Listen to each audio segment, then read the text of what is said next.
أعوذ بالله من الشيطان الرجيم. بسم الله الرحمن الرحيم. الرحمن علم القرآن، خلق الإنسان علمه البيان. الشمس والقمر بحسبان، والنجم والشجر يسجدان. والسماء رفعها ووضع الميزان، ألا تطغوا في الميزان، وأقيموا الوزن بالقسط ولا تخسروا الميزان. والأرض وضعها للأنام، فيها فاكهة والنخل ذات الأكمام، والحب ذو العصف والريحان. فبأي آلاء ربكما تكذبان؟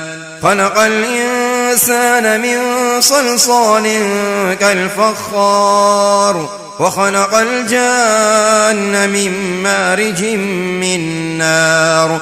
فبأي آلاء ربكما تكذبان؟ رب المشرقين ورب المغربين. فبأي آلاء ربكما تكذبان؟ مرج البحرين يلتقيان، بينهما برزخ لا يبغيان. فبأي آلاء ربكما تكذبان؟ يخرج منهما اللؤلؤ والمرجان.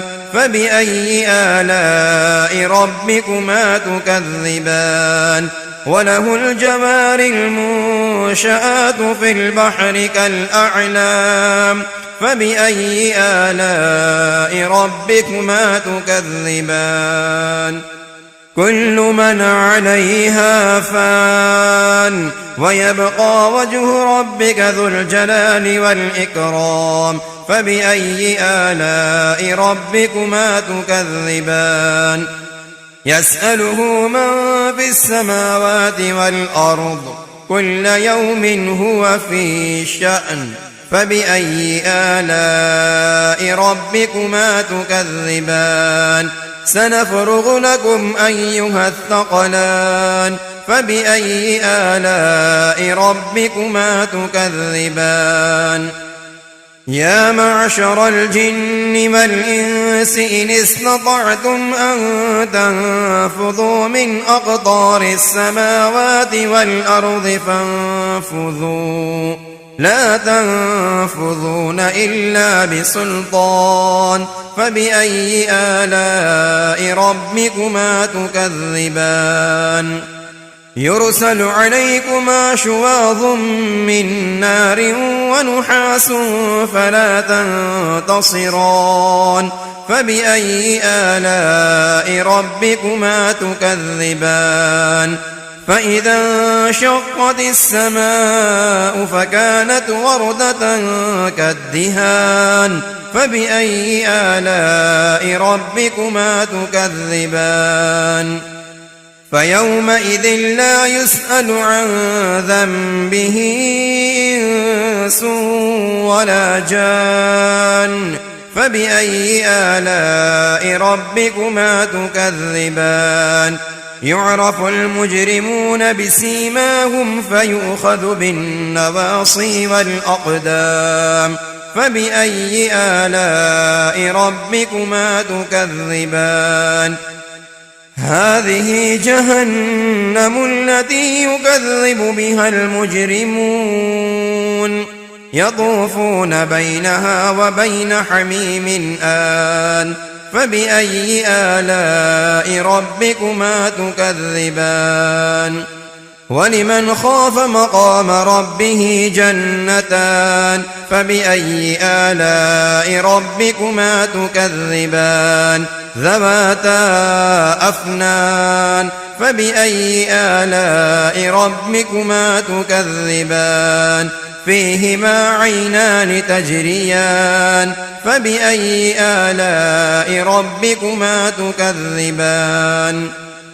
فيهما من كل فاكهة زوجان فبأي آلاء ربكما تكذبان متكئين على فرش بطائنها من استبرق وجنى الجنتين دان فبأي آلاء ربكما تكذبان فيهن قاصرات الطرف لم يطمثهن إنس قبلهم ولا جان فبأي آلاء ربكما تكذبان كأنهن الياقوت والمرجان فبأي آلاء ربكما تكذبان هل جزاء الإحسان إلا الإحسان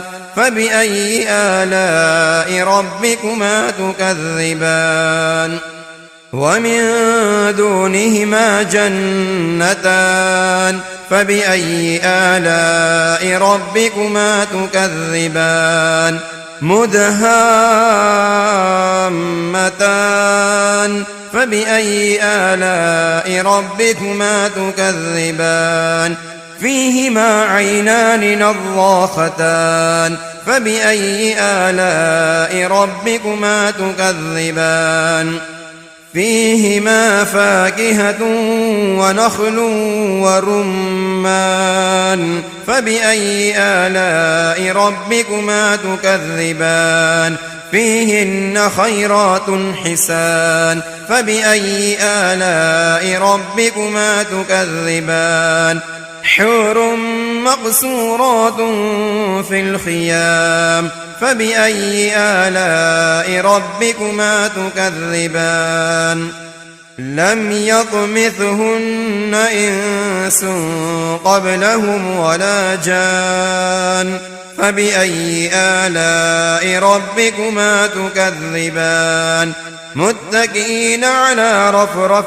خضر وعبقري حسان فبأي آلاء ربكما تكذبان تبارك اسم ربك ذي الجلال والإكرام صدق الله العظيم.